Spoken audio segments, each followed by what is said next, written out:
nasty gag order where I've had to pay thousands of dollars in penalties and fines and was threatened with jail. Think of it. I'm the leading candidate. I'm leading Biden by a lot, and I'm leading the Republicans to the point where that's over. So I'm the leading person for president, and I'm under a gag order by a man that can't put two sentences together, given by a court, and they are in total conjunction with the White House and the DOJ, just so you understand. This is all done by Biden and his people. Maybe his people more importantly. I don't know if Biden knows too much about it, because I don't know if he knows about anything. But he's nevertheless the president, so we have to use his name. And this is done by Washington, and nobody's ever seen anything like it. So we have a judge who's highly conflicted. You know what the confliction is. Nobody wants to write about it, and I'm not allowed to talk about it. If I do, he said, I get put in jail. So we'll play that game a little bit longer. We won't talk about it, but you're allowed to talk about it. I hope you do, because there's never been anybody so conflicted as this. As far as the trial itself, it was very unfair. We weren't allowed to use our election expert under any circumstances.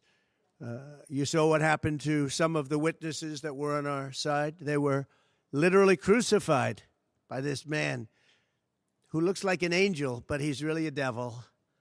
He looks so nice and soft. People say, oh, he seems like such a nice man. No, unless you saw him in action. And you saw that with a certain witness that went through hell. And when we wanted to do things, he wouldn't let us do those things. But when the government wanted something, they got everything. They got everything they wanted. It was a rigged trial. We wanted a venue change where we could have a fair trial. We didn't get it. We wanted a judge change. We wanted a judge that wasn't conflicted. And obviously he didn't do that.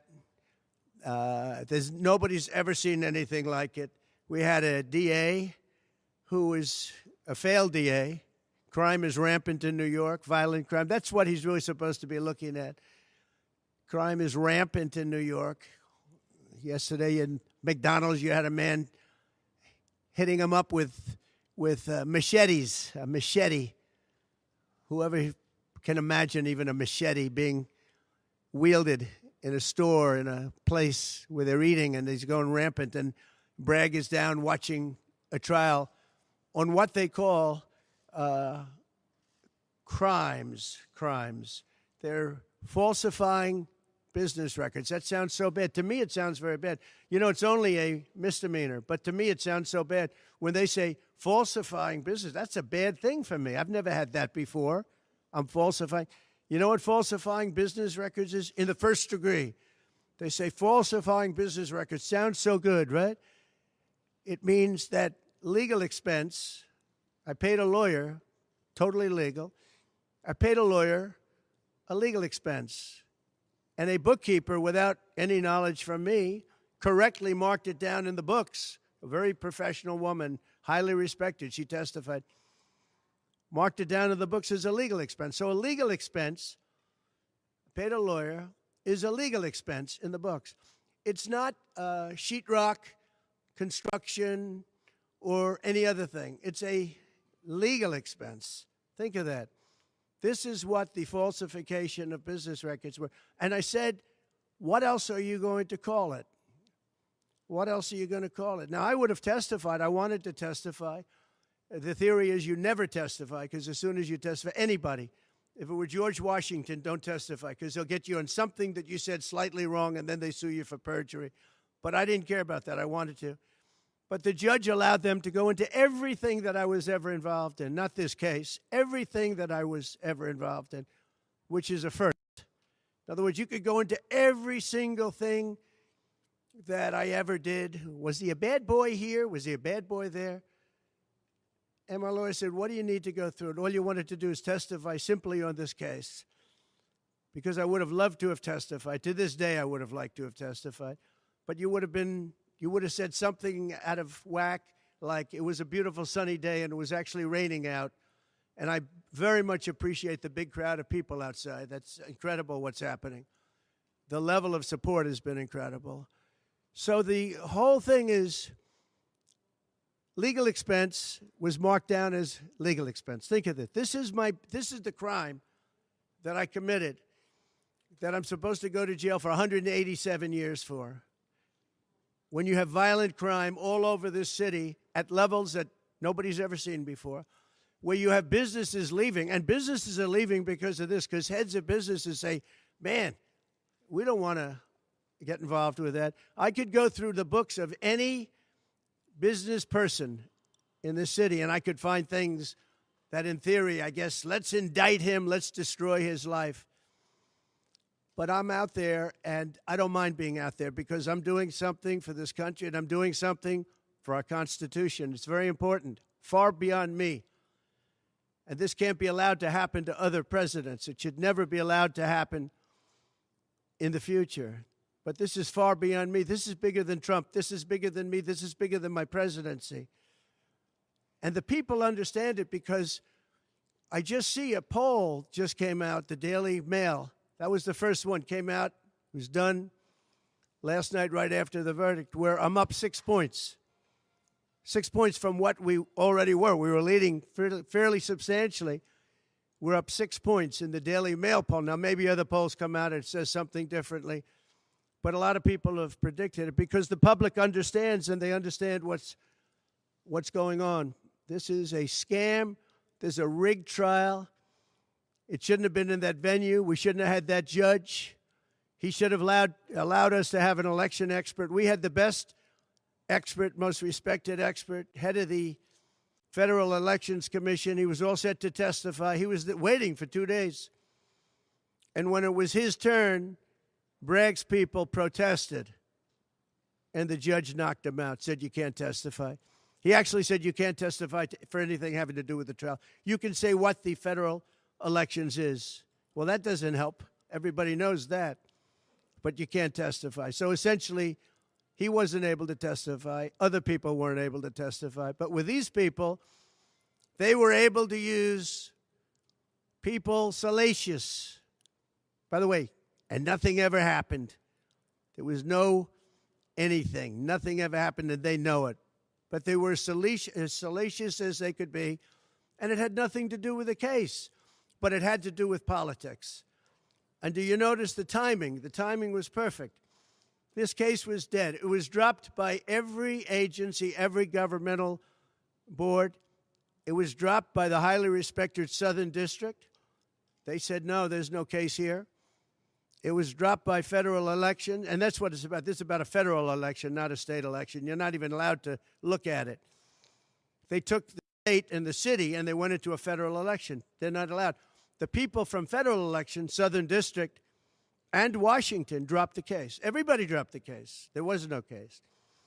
Cy Vance dropped the case. And when Bragg came in, he said, this is the most ridiculous case I've ever seen. And who would have a certain person, again, gag order, who would have a certain person like this ever testify? He said, this is essentially one of the worst people I've ever seen ever to testify. He said, the craziest case I've ever seen. This is Bragg. Then when I announced I was running for president, long time later, they decided to revive this case. And they got a judge, Judge Marchand, who was responsible for another case that was also brought. It destroyed the life of a very good man, by the way. Destroyed the life of a very good man who went to prison once, and then they just put him in prison again because they said he lied. He didn't lie. I looked at the statements he made. In fact, he didn't remember something, and they put him in jail. Again, they've destroyed him. With me for many years, he was an honorable person. He was an honest man. And if you look at what he did, supposedly, it never happened. There's never been anything like this. Over the education of his grandchildren. Over, he didn't report that he had a car or 2 cars on his income. I don't know. I wonder how many people here have cars. I wonder how many people said, oh, gee, I have a car that's worth X dollars. How do you even figure it? And I guess you do have to report it, but I would say probably almost nobody does. Nobody even thinks about it. They put this man, they destroyed this man. But they put him in jail again because they didn't want him to testify. They didn't want him to testify. That's why he went to jail. They put him in jail twice. He's 77 years old. Now, normally I'd say that's an old guy, but I don't feel 77. Nobody ever says that about me. I'd like them to say, gee, we have to have a little sorrow for this man, because they just don't say that about me. But maybe I'm better off that way. I think I'm probably better off that way. But they put him in jail twice. And you have to see what they put him in jail. And he was threatened by the judge. This man was told, you're going to get 15 years in jail if you don't give up Trump. And he was told that. You're going to get 15 years in jail. And he made a plea deal because he didn't want to spend the rest of his life. And he was told that viciously. We're living in a fascist state. He was told that viciously. So you can go to jail for 4 months, 5 months, or you can get 15 years in jail. So do a plea. Almost who wouldn't do that plea? Everyone does those pleas. It's a horrible thing. There's a whole group of lawyers that fight that. It's so unfair. It's so unfair. But they destroyed his life. So many other things. You look at Southern District didn't want to bring the case. Nobody wanted to bring the case. And then you know who didn't want to bring the case most of all? Is Bragg. Bragg didn't want to bring it. But then he brought it, and they tried to make it a different case. They didn't say legal expense equal legal expense. Again, if I wrote down and paid a lawyer, and by the way, this was a highly qualified lawyer. Now, I'm not allowed to use his name because of the gag order. But, you know, he's a sleazebag. Everybody knows that. Took me a while to find out. But he was effective. He did work.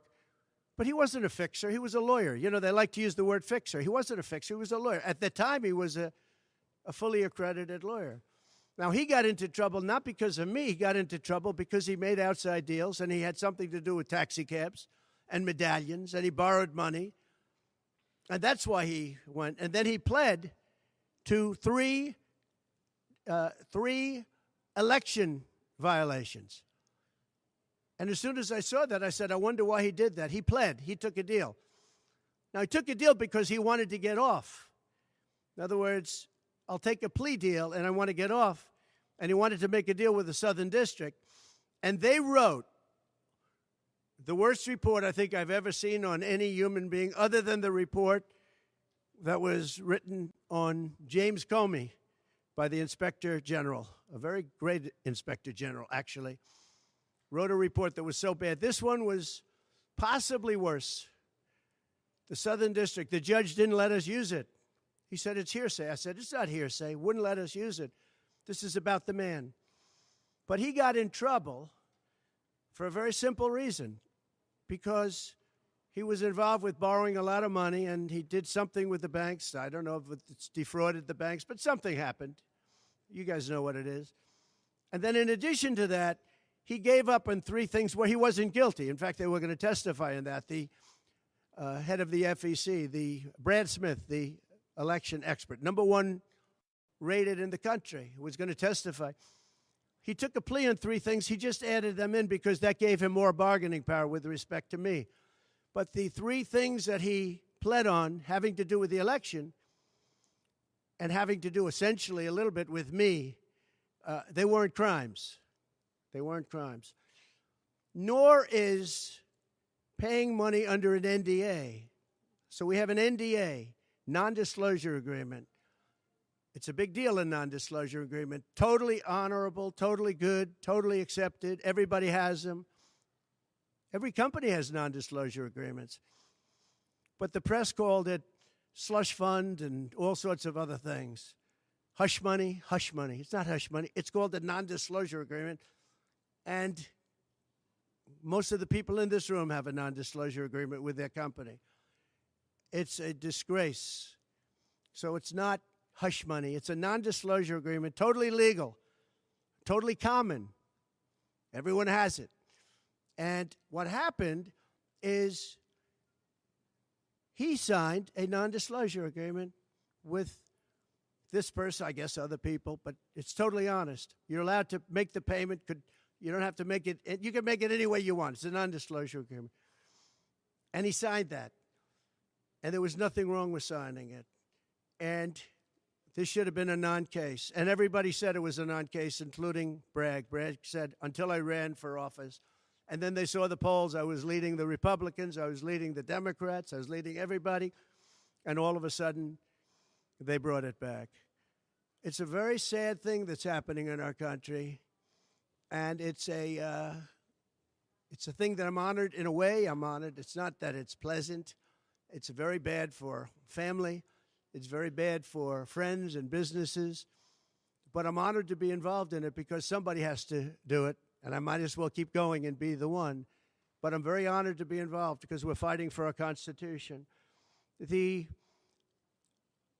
money that was paid legally. There was nothing illegal. In fact, the lawyer in creating the NDA, because at that time he was a fully accredited lawyer. He wasn't a fixer. I never thought of him as a fixer. The media called him a fixer, or the prosecutors called him a fixer. He was a lawyer, and he was fairly good. Later on, I didn't like what he did. I didn't like, for instance, I didn't like that when I became president, he went around and made deals with companies. When I heard that, he was gone. He was gone. And he had payments coming to him, and a lot of this involved things that are very simple. There was nothing wrong. This was standard stuff, all standard stuff. Everything involved was standard. There was no crime here. In fact, I just watched a couple of the reports. You watched Jonathan Turley, Andy McCarthy, Greg Jarrett. You look at all of these people, Mark Levin, all very talented people, great people, many more. And they don't know me, essentially. They don't know me. They're legal scholars and experts. But I look at them. I watched Turley this morning saying, there's no crime here. Everybody says there's no crime here, except for this DA that's got the city out of control with crime. It's absolutely out of control. So we have an NDA that was signed. We have legal expenses. And here's the thing, on legal expenses, you have 100 where they say, they do a charge. I just recorded this out. Falsification of business records in the first degree. It sounds so bad. I said, wow. And even my own lawyers, I get very upset with them because they don't say what it is. They say, well, falsification of legal records is only a felony. Well, that's a lot. It's only they say a misdemeanor. But they try and bring it up to a felony if there's 2 crimes. They have all these different things. The other thing is they missed the statute of limitations by a lot because this was very old. They could have brought this 7 years ago instead of bringing it right in the middle of the election. So they missed the statute of limitations. They did everything.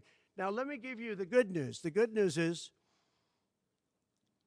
last night, we just got a report this morning, in the history of politics, I believe, maybe I'm wrong, somebody will find that I'm wrong, maybe, but I don't think so. They raised with small money donors, meaning like $21, $42, $53, $38, a record $39 million in about a 10-hour period. No, think of that. I like those people.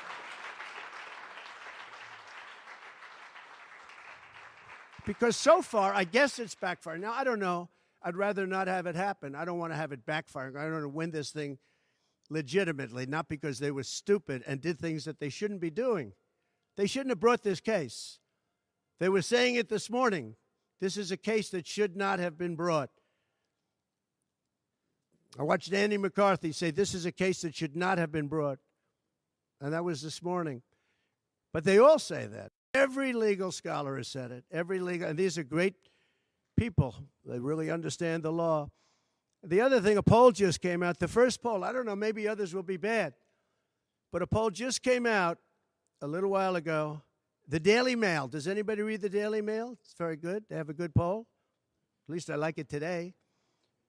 And the Daily Mail just came out with a poll, and it has Trump up 6 points in the last 12 hours. 6 points. 6 points since this happened.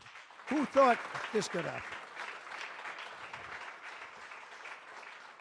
Because the people of our country know it's a hoax. They know it's a hoax. They get it. You know, they're really smart, and it's really something. So we're going to be appealing this scam. We're going to be appealing it on many different things. He wouldn't allow us to have witnesses. He wouldn't allow us to talk. He wouldn't allow us to do anything. The judge was a tyrant. And you got to see that with Bob Costello, a fine man. I've never seen anything like it, and neither has anybody that was in that courthouse where he demanded that the courthouse be cleared. Now, the good news is most of the people in the courthouse were the media. And anybody that was in the media, if you're fair, you'll say, wow, that was anger. That was crazed. He was crazed. And the reason that Bob Costello acted a little bit upset, which I think he has a right to, was that every question he was being asked was being objected to by the other side and sustained by the judge. Sustained. I think he did it many times. I don't know what the number, many times. Even I was sitting there saying, and these were basic questions. And I never saw anybody treated that way by a judge. And I've been treated very badly by 2 other judges also, because it's all the same thing. And it all comes out of the White House. Crooked Joe Biden, the worst president in the history of our country. He's the worst president in the history of our country. The most incompetent. He's the dumbest president we've ever had. He's the dumbest president, most incompetent president, and he's the most dishonest president we've ever had. And so many of he's a Manchurian candidate. You take a look at the way he treats China, Russia, so many others. You know, I ended the Russian pipeline. It was dead. He comes in and he approves it. And he gets $3.5 million, meaning $3.5 million is paid to the family, his family, from the mayor of Moscow's wife. And I said, where did that come from? Nobody wants to talk about it. But he's a very big danger to our country. And the only way they think they can win this election is by doing exactly what they're doing right now, win it in the courts because they can't win it at the ballot box. So we're going to show them that, we're going to fight. It's actually, I don't know, it's something where I'm wired in such a way that a lot of people would have gone away a long time ago. They would have gone away after impeachment hoax number 1. That was a total hoax. I had great support from the Republican Party, though. Then you had impeachment hoax number 2. And then they formed the committee. How about they formed the committee of thugs, the J6 committee of thugs. And they took their records and they destroyed all of the records after the committee was abandoned because those records were great for us. Now, can you imagine if Republicans did that? Everybody would have been in jail by now. Think of it, the unselect, I call it the unselect, they call it select committee, I call it the unselect committee of thugs. They meet, it's 100% Democrat and 2 past Republicans that are no longer Republicans, that are no longer in business anymore, thank you. But it was all Democrats and 2 wayward Republicans. Liz Cheney and crying Adam Kinzinger. He cries every time he goes on television. He's the most emotional human being I think I've ever seen. And that was our representatives. These 2 people were our rep. So they had all this stuff that they're leaking. And then when it came time to look at the records, like where the police said and the Capitol Guard said that I supplied, think of it, that I recommended as many soldiers or National Guard as you want. 10,000. If you had 500, you wouldn't have had a problem. There wouldn't have been a J6. But Nancy Pelosi and the group didn't want it. Anyway, so they have testimony to all of that, that I did not attack the Secret Service agent in the front of a car. You know, these are strong people. And I supposedly went to the driver, and I grabbed him around the neck. And he rebuffed me, and then I went to the other guy, who I think is a black belt in karate, and he's slightly younger than me, maybe 35 years, 40 years, 50 years. And I grabbed him around the neck and said, he's a black belt in karate. They know how to get somebody from around their neck. They would have gone like this, and that would be the end of that. Actually, I had a friend that said, you shouldn't dispute that. That makes you look like the toughest cookie we've ever seen. You should have let that go on. But the fact is, it never happened. It was all made up. And that was proven to be made up. It proved to be a false story. And they deleted and destroyed all of that information, every ounce of it. We're dealing with a corrupt government. We have a corrupt country. Our elections are corrupt. Our borders are open. Our borders are going to be closed very soon. November 5th is going to be the most important day in the history of our country. Now, when I say that, because my people are always saying, do this, because we're fighting for America, DonaldJTrump.com. I hope everybody watching right now, DonaldJTrump.com, because it really makes a difference. They have a lot of money on the other side. I don't know where they get it. Nobody knows where they get it. But for some reason, they get money.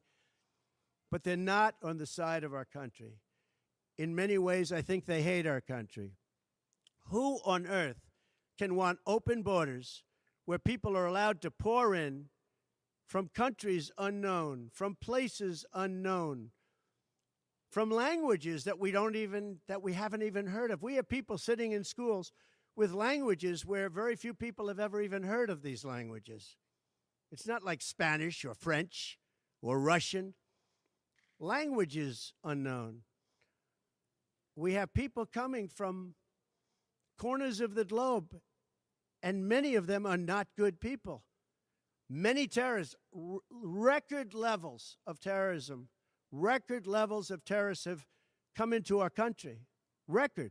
They've never seen anything like it. You know, there was a report that in 2019, I don't believe this, by the way, the media gave it, and it was good for me, believe it or not.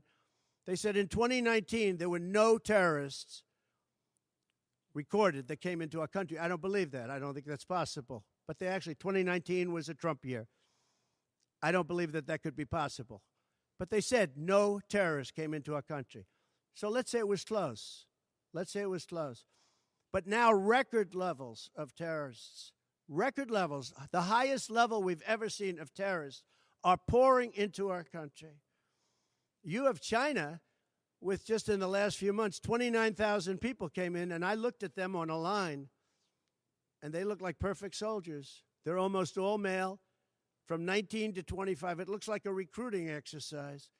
They have beautiful tents. They have propane stoves. They have cell phones, the best you can buy. I said, what's going on? It looks like they're building an army right in our country. Now, I don't think that would happen, right? We're losing our country. And I really think that this is an event, what took place yesterday with this judge. Look, we have conflicted, but he's a crooked judge, and you'll understand that. And I say that knowing that it's very dangerous for me to say that, and I don't mind, because I'm willing to do whatever I have to do to save our country and to save our Constitution. I don't mind.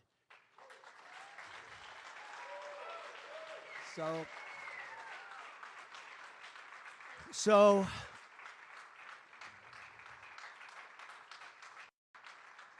thank you. So we will continue the fight. We're going to make America great again. Very simple. When people fight MAGA, they say, we're going to fight. I watch Biden. We're going to fight MAGA. We're going to stop MAGA. It's make America great again. That's all it is. MAGA. Make America great again. Our country's in serious trouble. We owe $36 trillion. We were energy independent for the first time ever, and now we're begging Venezuela for oil. One statistic you have to hear. Venezuela was crime-ridden. Caracas, the cities, crime-ridden. 2 years ago, 3 years ago. They just reported a 72% drop in crime in the last year because all of their criminals, most of them, and the rest are coming in now, the ones that didn't come in, In Venezuela, their prisons have been emptied into the United States. Their criminals and drug dealers have been taken out of the cities and brought into the United States. And that's true with many other countries. The Congo has just released a lot of people from jail. Congo, Africa, just released a lot of people from their prisons and jails and brought them into the United States of America. This is what's happening to our country, and it's not sustainable by anyone. Little things like our kids can't have a Little League game anymore because you have tents and you have migrants living on the fields. That's the least of it. People are taking over our luxury hotels, migrants, and yet our veterans, our great veterans, are living on the streets like dogs. They're living on the streets. But migrants are living in luxury hotels in cities all over our country run by Democrats. So it's my honor to be doing this. It really is. It's a very unpleasant thing, to be honest. But it's a great, great honor. We're gonna do what I have to do. I'm going to do it. And the support has been, that's why I mentioned the number of $39 million. That's why I mentioned we're up 6 points. And we went up a lot over the last month because everybody saw it was a rigged deal. It was a rigged trial. But we're going to make America great again. We're going to make it better than ever before. November 5th, remember, November 5th is the most important day in the history of our country. Thank you very much, everybody.